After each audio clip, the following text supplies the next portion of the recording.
Hi, we're Frank and Angie, life hackers living abroad, coming to you from southern Italy, and today we're going to talk about the Assange situation and Ecuador and how it doesn't have to affect your plans. So there's been a lot of news on the Assange situation, and there's a couple of different things that strike me as things that people are really focusing on, and one of them is, of course, the assault on the fundamental freedom of free speech and how it affects everyone in the world regardless of where you live. The other aspect of it, that you have a location that appears to be compromised in that respect, which it being Ecuador. And so how will this affect people's travel plans or retirement plans if Ecuador was the place to retire?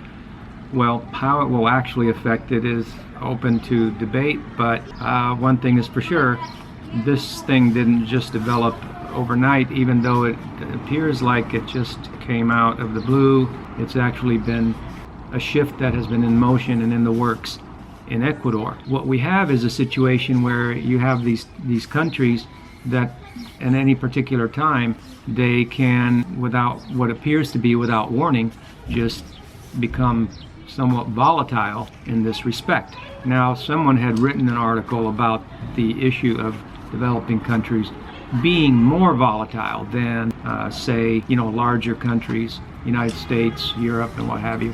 I'm sure that's open to debate also, but one thing is for certain is that things always do seem to change.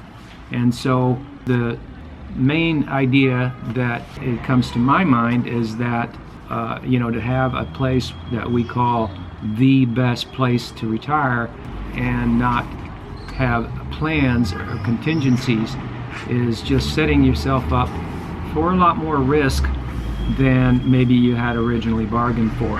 And that's why we've never really bought into the idea of best places. Our followers already know that we've never bought into that idea, and therefore just by default we've always believed in being more flexible. And that flexibility also corresponds in the ability and the know-how and the methodology to control your expenses. When you control your expenses, you're controlling your life and your freedom.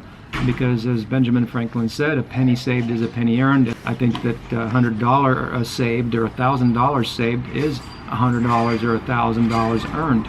So when you are able to do that, then that gives you the flexibility to remove or at least reduce the risk in your life of having to rely on one location like that.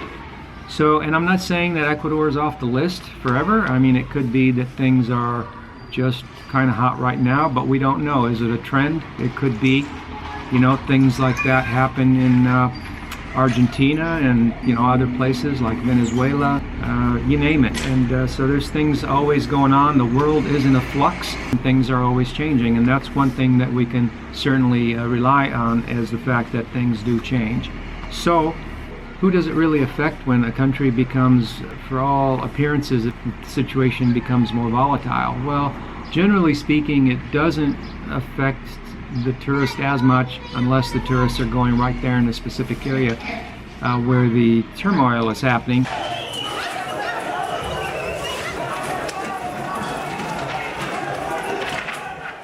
The protesters claim President Lenin Moreno sold Assange out to the United States. Typically, the turmoil happens in capital cities, around government buildings, and generally speaking, if it has to do with the whole country, it's going to be in the capital.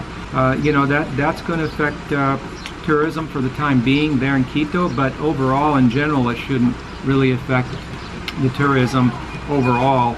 Ecuador is a great place to visit, and do visit Ecuador. A lot of people have this idea that they're going to move lock, stock, and barrel, retire abroad, buy property, and just settle in. We buy into this idea that we're going to retire in a particular place. Things can seem really going full steam and smooth sailing, and things can look really great, and people can just be enjoying it. And then it seems like overnight something can happen, and some people just don't see it coming. But there are signs this kind of a thing was in the works, this kind of a shift in the government policies was evident for those that were looking in the right places, and what happened is doesn't come as any surprise.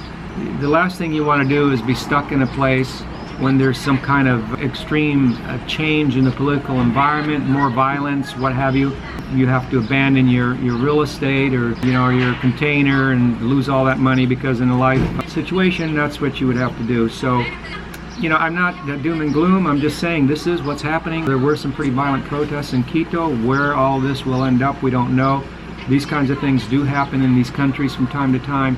Sometimes, in some of the cases, it is the beginning of a certain kind of direction and a trend. So whether that's the case in Ecuador or not, we don't know. In the end, it's our opinion that the best thing to do is to have the abilities, methodologies, and ways of hacking your life, controlling your expenses, and having more flexibility because you're doing so and where you're able to live. All right, so if you like the video, you know what to do, and we have some links below for you to check out. Thank you.